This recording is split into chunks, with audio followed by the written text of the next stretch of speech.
Bonjour, Sac-de-la-Chigan. Lundi, le 21 octobre, se tenait la séance du conseil municipal pour le mois d'octobre. Puis comme à chaque mois, on fait le tour des faits saillants, des principales décisions qui ont été prises par le conseil municipal. Puis ça commence tout de suite avec une modification sur notre règlement sur le stationnement de la circulation. Ça touche principalement les rues Montérémy-Henry, la rue Cousineau et la rue Malo. Depuis que le projet SB Training a vu le jour, puis les appartements, les blocs appartements qu'il y a là, bien, il y a différents enjeux de circulation qui nous ont été identifiés à la fois par les résidents du secteur, puis à la fois aussi par les propriétaires. Donc, pour remédier à ça, on a trouvé une belle solution, je pense, qui va répondre à tous les besoins. Stationnement 2 heures maximum va être autorisé sur un petit segment de la montée Rémy-Henry. L'interdiction de stationnement va être en vigueur du côté de la piste cyclable sur la rue Cousineau. Et du côté de la rue Malo, il y a une partie du secteur qui va être, où le stationnement va être complètement interdit du lundi au vendredi, donc un côté de la rue. Vous recevrez les détails là, dans les prochaines semaines. On a demandé à ce que la modification soit envoyée aux résidents du secteur. L'autre chose aussi, c'est que le règlement actuellement, c'est un avis de motion, c'est un avis d'intention. La modification complète et finale officielle du règlement va se faire le mois prochain. Donc, en attendant, c'est un avis donc, de modification réglementaire. Également, on a renouvelé nos prêts aussi pour un montant de 847 700 à partir du 28 octobre prochain. Donc, avec les taux d'intérêt, on a dû modifier évidemment le coût de tout ça. On a renouvelé avec la Caisse populaire de Saint-Roch-de-la-Chigan pour un taux d'intérêt annuel de 3,88 pour nos prêts de 847 700 qui étaient à renouveler. Également, résolution pour autoriser payer nos dettes pour les travaux de la conduite d'égout qui était brisée dans la rivière Lachigan, des travaux qui ont eu cours tout le mois d'octobre, le mois de septembre également, à partir du rang Saint-Charles jusqu'à la presqu'île Masson. Donc, un grand chantier, coût total d'à peu près 1 million de dollars là, bout à bout. Dossier de longue haleine. Ça faisait trop longtemps, ça faisait 5 ans que le dossier traînait. Donc, le dossier aboutit. C'est une très bonne nouvelle. Donc, il n'y a plus de fuite d'égout dans la rivière Lachigan. Également, le premier paiement qu'on a fait lors de la séance, c'est 418 000 donc pour payer nos dettes pour les travaux dont on est très satisfait jusqu'à maintenant. Qui vont prendre fin d'ailleurs cette semaine. Donc, les travaux sont terminés. Il n'y a pas eu d'imprévu. Ça s'est très bien déroulé. Même, ils ont de l'avance sur l'échéancier qui était initialement prévu. Embauche au poste de technicienne juridique et aux archives. Bienvenue à Bianca Moreno, qui va commencer avec nous dès le mois de novembre au poste de technicien juridique et archives. Également, dossier majeur, et là, j'espère que les gens des rues Rivière-Nord, rue Pimparé, rue Meunier, rue Dionne, vous êtes à l'écoute. Réaménagement du parc des Amis, c'est confirmé. Je le sais, vous m'en avez parlé, c'est un gros dossier, ça. Parc des Amis, il faisait pitié, il avait manqué beaucoup d'amour dans les dernières années.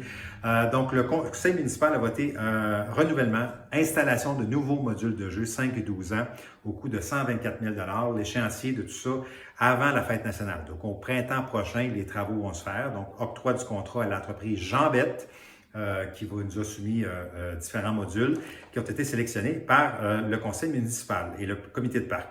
Donc, vous connaîtrez les détails éventuellement. Je sais qu'il y a beaucoup d'enthousiasme dans le secteur pour savoir à quoi vont ressembler les modules. On fera des annonces éventuellement avec les plans finaux, etc. Mais bref, le contrat est octroyé, donc ça ne reculera pas. On avance dans ce dossier-là. Un gros dossier de réglé.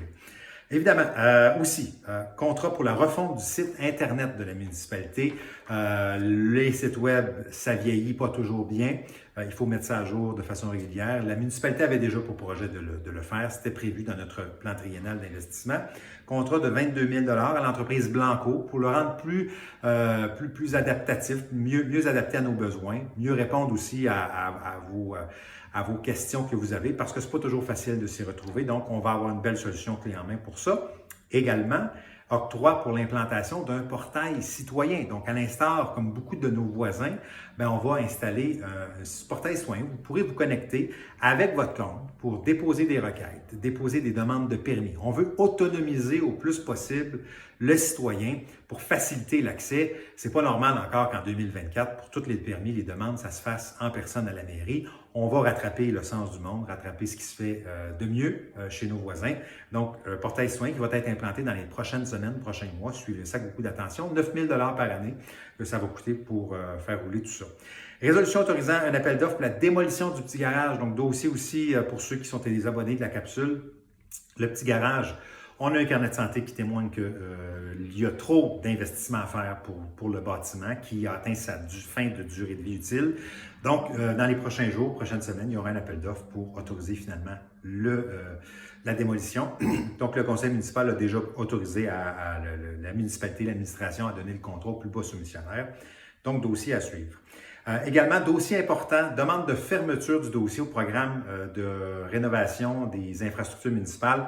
C'est le dossier de notre subvention pour le sous-sol de l'Église. Donc, le dossier du réaménagement du sous-sol de l'Église, c'est un dossier qui date depuis très longtemps aussi, qui n'a pas beaucoup avancé dans les dernières années, pour toutes sortes de raisons, de bonnes ou de mauvaises raisons.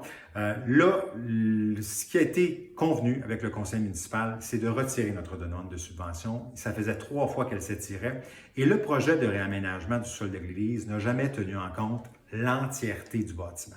Donc, à partir du moment où on a fait un carnet de santé et qu'on s'est rendu compte qu'il y avait beaucoup d'argent à mettre sur la structure, sur la charpente, sur la maçonnerie, bref, pensez-y, la toiture, toutes sortes d'éléments structuraux, il aurait été complètement, et je vous le dis, complètement irresponsable. Ça n'aurait pas été une décision intelligente d'aller avec le réaménagement du sol de l'Église en se disant qu'il va y avoir des problèmes structurels qui vont nous rattraper à court terme.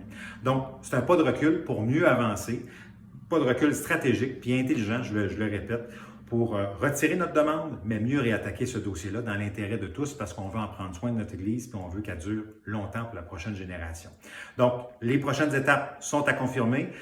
Dès que on aura des nouvelles sur le calendrier, l'échéancier, je sais que nos équipes travaillent très, très fort ici à l'interne, donc pour réactiver ce dossier-là, pour qu'on puisse enfin investir dans notre Église pour en prendre soin.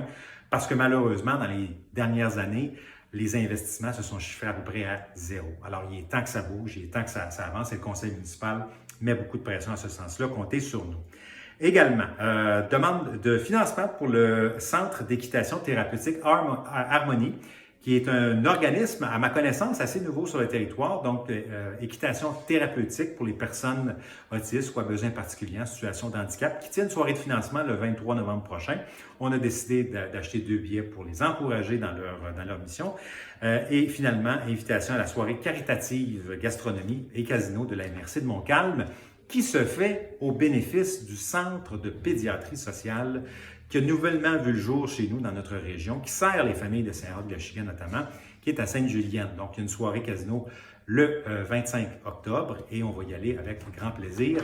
Voilà, c'était les faits saillants du conseil municipal. C'est toujours un plaisir de vous suivre et de vous lire. Attention à vous. Salut!